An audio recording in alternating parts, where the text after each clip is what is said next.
দর্শক, হামের প্রকোপ এবং টিকার খবর জানাতে গাইবান্ধায় রয়েছেন আমাদের সহকর্মী আসাদুজ্জামান মামুন। তার কাছ থেকে জানবো সেখানকার খবর। মামুন, হামের প্রকোপ ঘিরে গাইবান্ধার হাসপাতালগুলোর কি তথ্য আছে আপনার কাছে জানাবেন?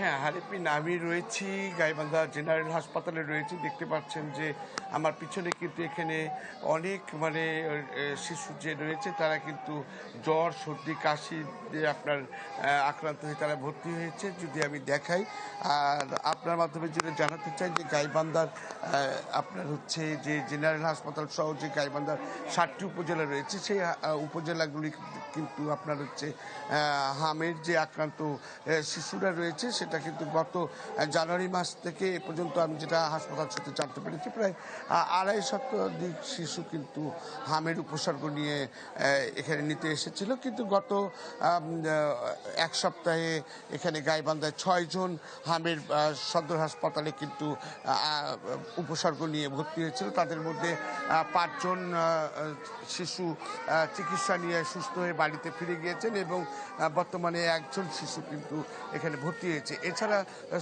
উপজেলা স্বাস্থ্য কমপ্লেক্সগুলোতে গাইবান্ধার যে 7টি উপজেলা রয়েছে সেই উপজেলাগুলোতে কিন্তু আপনার হচ্ছে প্রায় 6 জন করে বেশ কয়েকটি স্বাস্থ্য কমপ্লেক্সে ভর্তি রয়েছে।